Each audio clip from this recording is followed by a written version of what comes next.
13. These are a lot of verses. I'm going to read them quick. Also, if you have a listening guide in your hand, can you raise your listening guide? All right. Okay, all across the room? Good, good, good. Okay, if you did not have one of these, I recommend that you raise your hand and that you get one or two, because I'm looking at the notes and I have about 80 extra notes for today, and there's about 4 lines of space. So you may want to get your hand ready to start writing. You may want to break out some extra pen and paper. Any of those things I think would be a good idea today. If you are visiting, the very bottom, you can just fold it and you can tear off the bottom, and you can hand us a Connect card at the end of the service. Now, I know that every time you hear that, if you're visiting, you're like, oh, here we go, Connect card. These guys are going to ask for my social. They're going to ask for my bank routing. Leandro's going to call me 20 times. Pastor Leandro's going to be, We just want to connect with you. That's literally all that we want to do, okay? And so we will follow up with a text or a call, and if you ignore us, that's fine. We won't continue to do that, okay? But if you're genuinely interested in this church, filling out a Connect form is the next best step towards beginning the process, okay? Song of Solomon chapter 5, verse 2, all the way down through chapter 6, verse 13. The bride searches for her beloved. I slept, but my heart was awake. A sound, my beloved is knocking. Open to me, my sister, my love, my dove, my perfect one, for my head is wet with dew, my locks with the drops of the night. I had put off my garments, how could I put them on? I had bathed my feet, how could I soil them? My beloved put his hand on the latch, my heart thrilled within me. I arose to my beloved, my hands dripped with myrrh, my fingers with liquid myrrh on the handles of the bolt. I opened to my beloved, but my beloved had turned and gone. My soul failed me, for when he spoke, I sought him, but found him not. I called him, but he gave no answer. The watchmen found me as they went about in the city. They beat me and bruised me and took away my veil, those watchmen on the walls. I adjure you, O daughters of Jerusalem, if you find my beloved, you tell him, I am sick with love. Now, these are her friends speaking, and they reply, what is your beloved more than any other beloved? O most beautiful among women, what is your beloved more than another beloved, that you thus adjure us? She replies, my beloved is radiant and ruddy, distinguished among 10,000. His head is the finest gold. His locks are wavy, black as a raven. His eyes are like doves beside streams of water, bathed in milk, sitting beside a full pool. That is quite a mental picture. His cheeks are like beds of spices, mounds of sweet-smelling herbs. His lips are lilies, dripping liquid myrrh. His arms are wrought of gold, set with jewels. His body is polished ivory bedecked with sapphires. All you men are like, same. This verse is very important for us men. His legs are alabaster columns set on bases of gold. So I wrote in my Bible, don't skip leg day. His appearance is like Lebanon, choice as the cedars. His mouth is most sweet. He is altogether desirable. This line is amazing. This is my beloved and this is my friend, O daughters of Jerusalem. Chapter 6. Where has your beloved gone, O most beautiful of women? Where has your beloved turned that we may seek him with you? She has talked her friends into going and finding this guy. And they're like, does he have a friend? This fella, has he got friends? She says, my beloved has gone down to his garden, to the beds of spices, to graze in the gardens and to gather lilies. I am my beloved. My beloved is mine. She is staking her claim. He grazes among the lilies. And then all of a sudden he returns. You are as beautiful as Tirzah, my lovely, lovely as Jerusalem, awesome as an army with banners. Now, we said this multiple times in this series. Solomon's not great with complimenting women. Like, you look like an army full of banners, probably not the line I would go with, but turn your eyes from me, for they overwhelm me. Your hair is like a flock of goats leaping down the slopes of Gilead. Your teeth are like a flock of ewes that have come up from the washing, all of them bearing twins. Not among them has lost its young.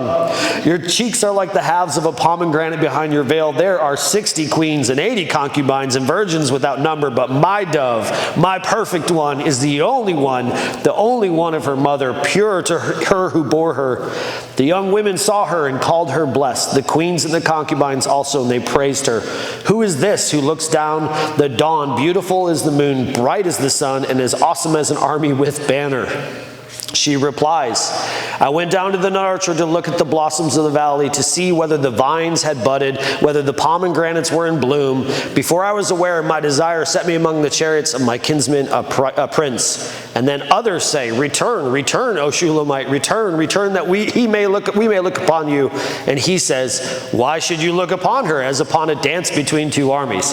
Okay, there is a lot happening here, okay? Basically, we will sum all of this up. If you're like, man, who's talking? It's okay. I'm going to sum all this up in a minute. But I want to say that we kicked off this series by saying that God designed attraction to be a gift for a husband and a wife. And then we said that we should pursue godly marriages. And last week we talked about s'mores. And we said s'mores can be a great gift if you put a ring around the fire.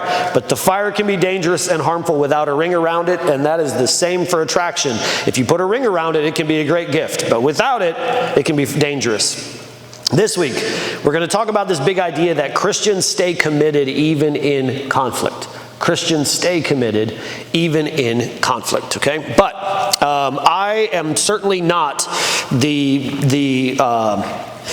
no one's going to confuse me for Kelly Slater or John Florence or a weatherman, okay? So I'm going to give you my breakdown of how some of these ocean currents work, but again, I'm not a professional. We have a bunch of surfers in the room today. They can tell you more about this, but how many of you would say you love the ocean? You love to swim? Okay. All right, good. Now, I've learned two things since I got down here. This has been on my heart because my brother decided that he's going to swim from one end of Michigan. He's going to swim 5.5 miles across this lake called Lake Michigan. And in the middle, there's a big current, okay? My brother, again, when my brother shows up, you're going to be like, this guy, right? He's amazing, but this is what he's decided he's going to do. I'm going to swim from one end of the Straits of Mackinac all the way to the other. So he's been practicing. So my parents' lake is 2.5 miles all the way around, and this week he swam from one end to the other. It was 43 degrees out, and the ice had just melted off the lake, so the lake was about 43 degrees as well. So he did it. But he's been talking to me about in the middle, there's this big current. And you got to be really careful because you can swim, and right when you get to the middle, this current begins to really pull you. Okay. I've learned here that there's rip currents. In a rip current, you will be fine 1 second, and the next second you are not fine. It will pull you out as fast as it possibly can, and what do you have to do? You have to swim away from it, okay? There is in relationships, especially if you're young and you're going through relationships, there are relationships that are a little bit like a rip current. There's a lot of drama, there's a lot of flailing, there's a lot of screaming, and then it's over, right? And you got to swim away from them. But in marriage, far more often, it's not the big rip current that gets us. It's more like what happens when I go swimming, and I got these goggles, and I'm watching these fish, and I'm trying to follow fish, and I'm having a good time, and there's this slow, steady drift that happens, and I will have begun over here. And about 2.5 hours later, I will pop up and look, and I'm all the way over here. My wife's still over there, and I'm like, how did I get here? In marriage, what typically happens is not the massive rip current. It's usually a slow, steady drift, where as it goes, we one day have been fighting at the dinner table for 5 straight days in front of our kids, and we are like, how did we get here? I mean, we had wedding, we had the vows, we had all the pictures, we did all this stuff. How did we end up here? This is what's happening in this passage. So the previous chapters is Solomon and his bride's honeymoon. And those chapters are rated R, so we're not going to go through them again, okay? We did that once. I'll hopefully never have to read those again. Those chapters they're very much in love. It is their honeymoon. They are very attracted to each other. And in this chapter, it says that she is almost asleep, and he decides to recreate the honeymoon. And she's like, well, I've already washed my feet, so... Which is funny, because, like, what do your feet have to do with it? Like, I mean, okay, if they're clean or dirty. I mean, like, that has nothing to do with anything. But he gets upset and he leaves. Well, then she's like, oh, I made a mistake. So she starts to go out with him. And there's this little part in there that's weird where it's like the watchmen catch her and just start randomly beating her. Hopefully that never happens in any relationship, like some random dudes out on the street. But what that means is that she's beat up with shame and regret. Like she's feeling the fact that he's gone. And she's hurting because their relationship, which started so good, has already had this drift. So she goes to her friends. And she's like, you got to help me find my friends. And her friends do what all friends do. They're like, don't worry about him. You're beautiful. You don't need him. And she's like, no, he's my beloved and my friend. He's my best friend. And she describes him in the way that all of us men hope to be described, right? And then as soon as she does that, her friends are like, well, does he have friends? Where is this guy? Like, let's go find him together. And then he reappears, and they make up, and everything is beautiful and wonderful, and they're fully back in love, and the drift has stopped. Every relationship has a drift. And in marriage, it's not typically the rip current that gets us.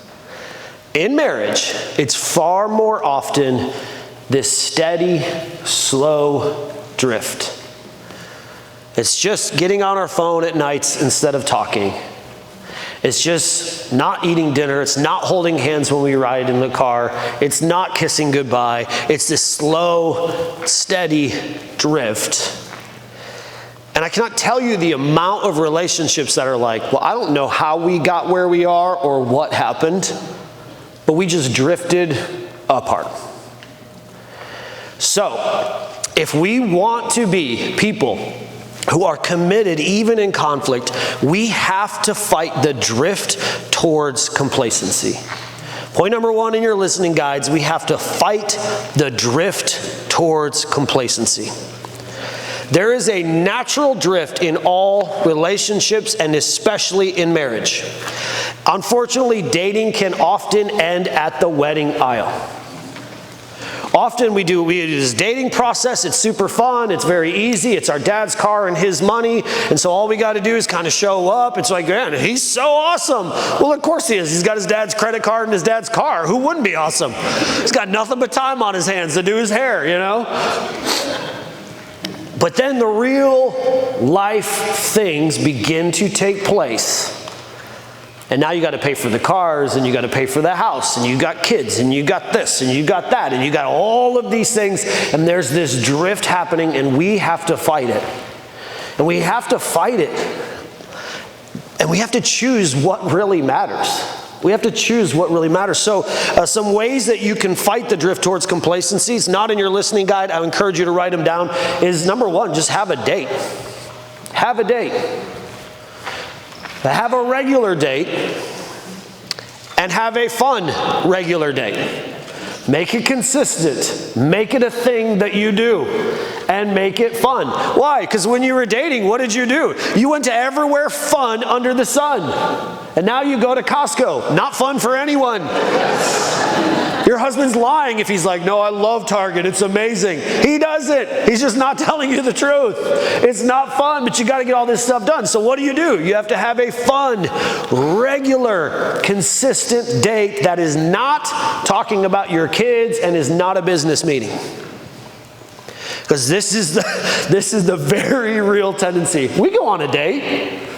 What do? Well, once a week we sit down and get coffee. What happens while you sit down and get coffee? Well, we talk about the kids and then we go over our finances. That's not a date. When you were dating, did you talk about your kids and your budget? No. I think you should talk about your kids, and I think you should have a business meeting. I think every husband and wife should have regular, consistent business meetings, but they should not be fooled and mixed with a date.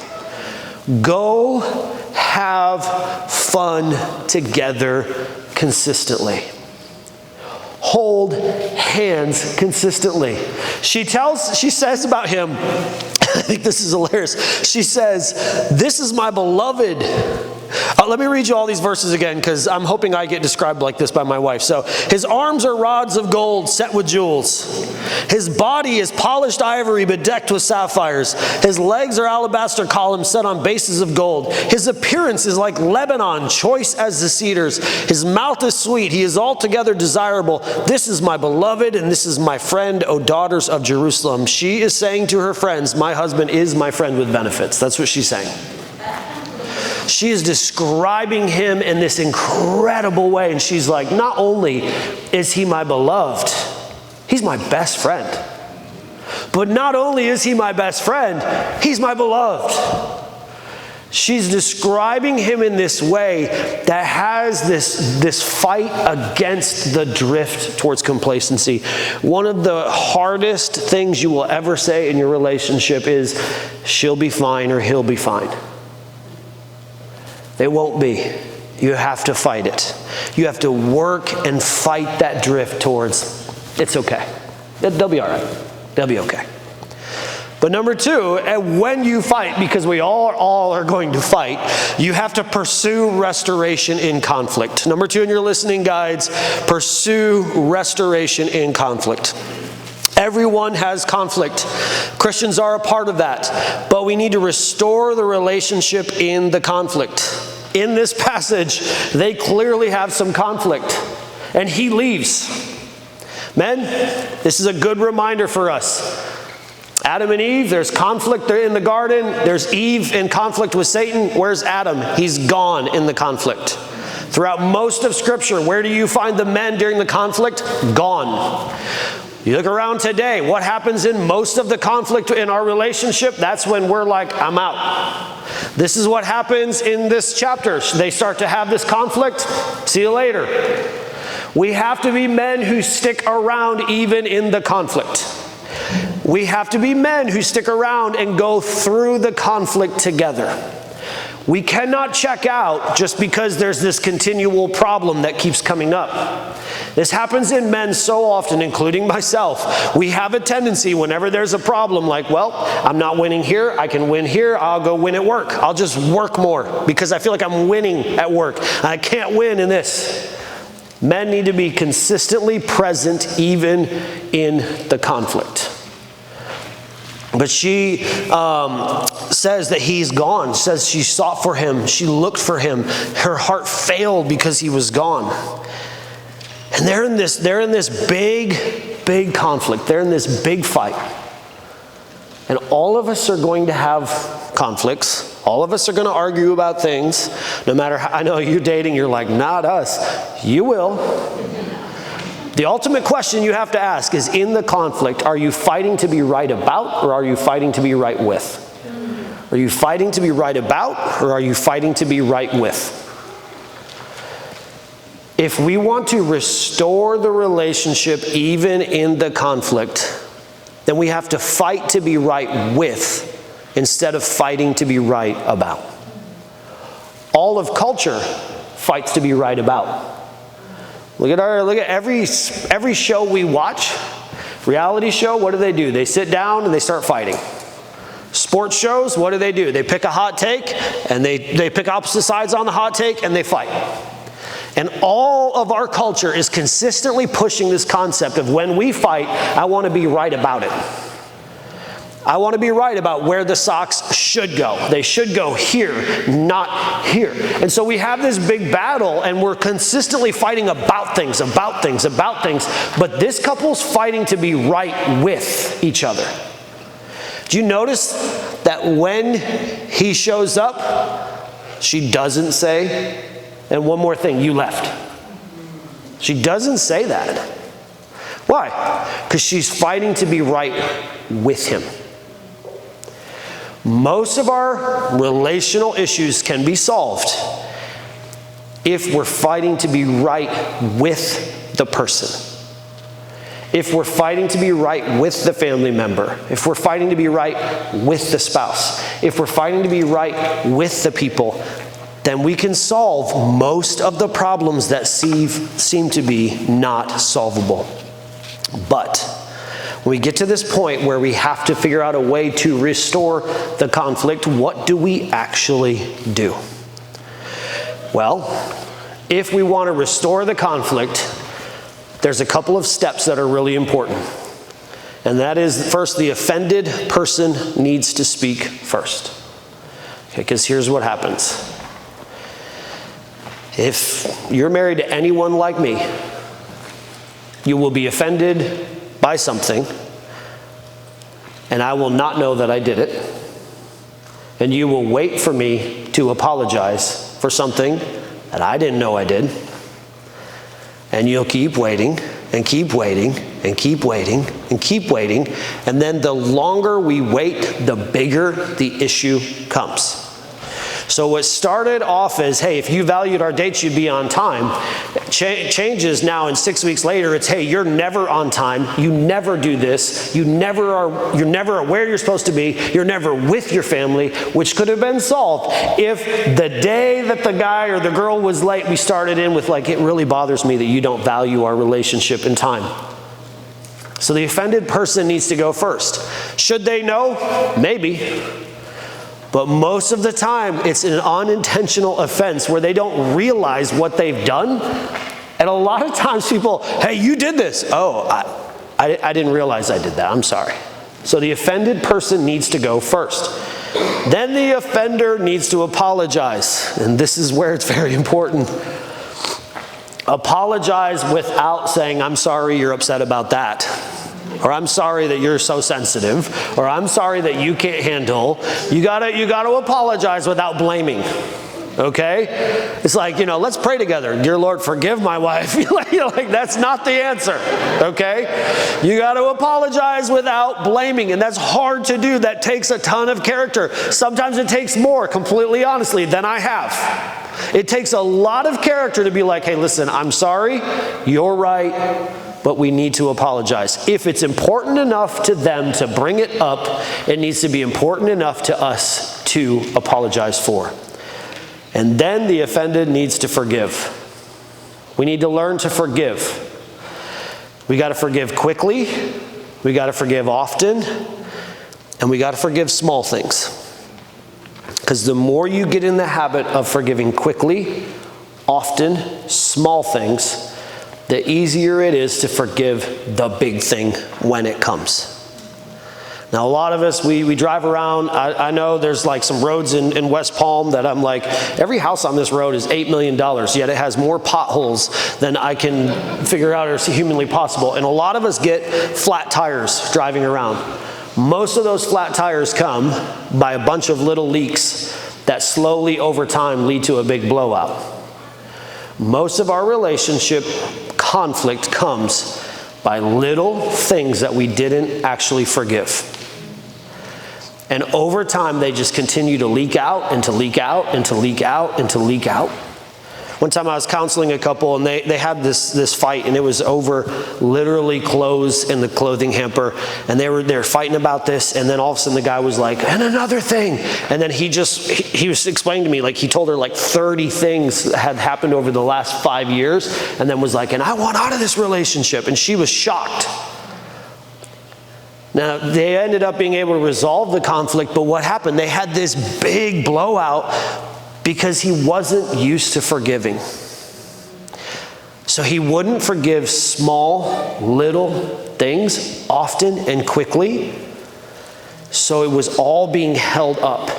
And it was like that drift where she was like, I don't know what happened. I thought we had a perfect marriage. And he had been upset for things for 8 years.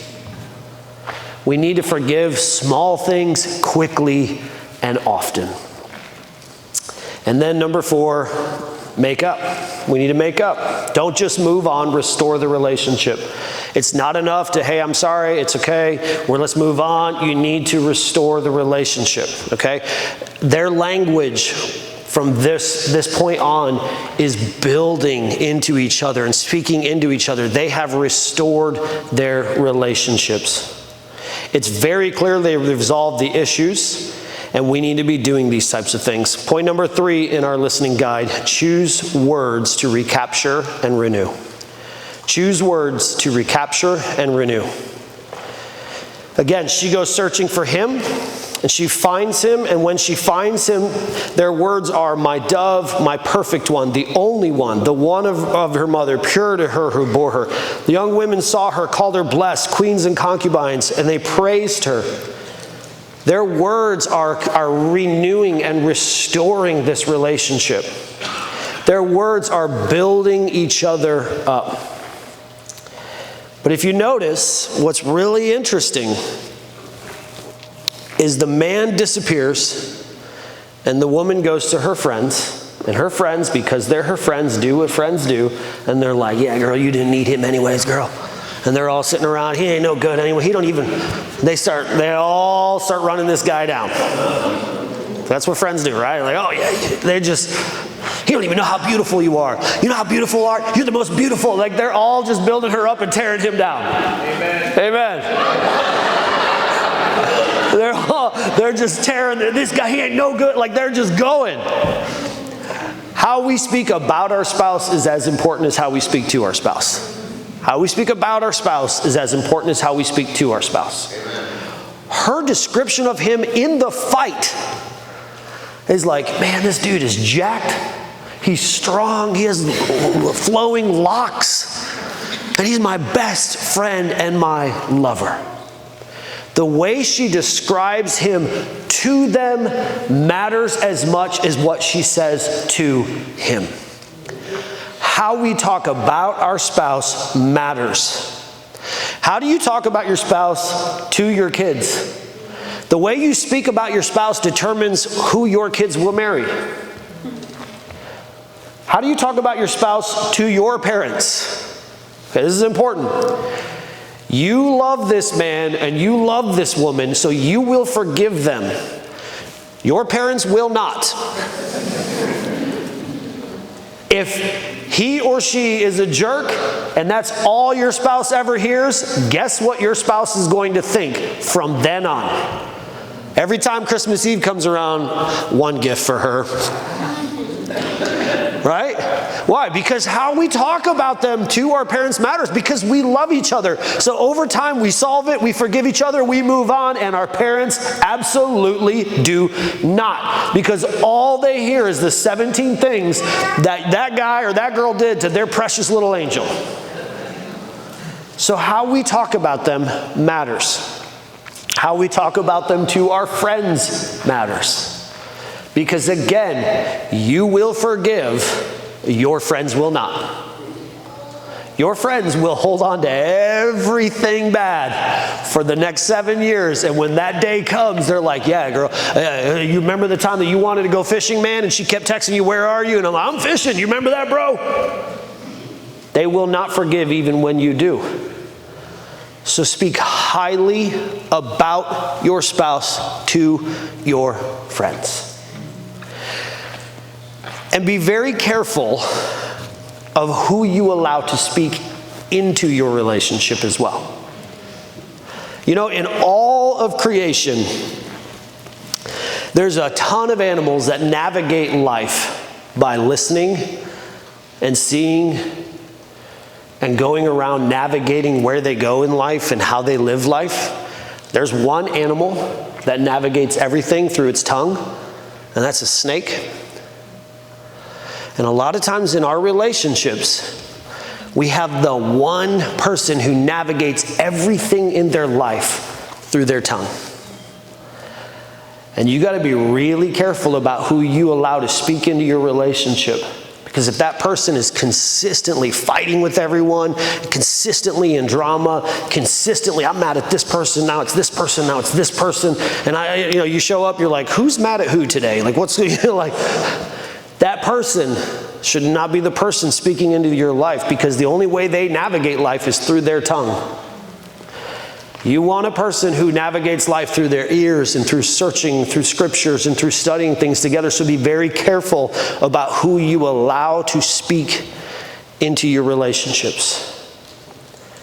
I think we have a lady here today who just is 94. It's her birthday. She's 94. Pretty awesome.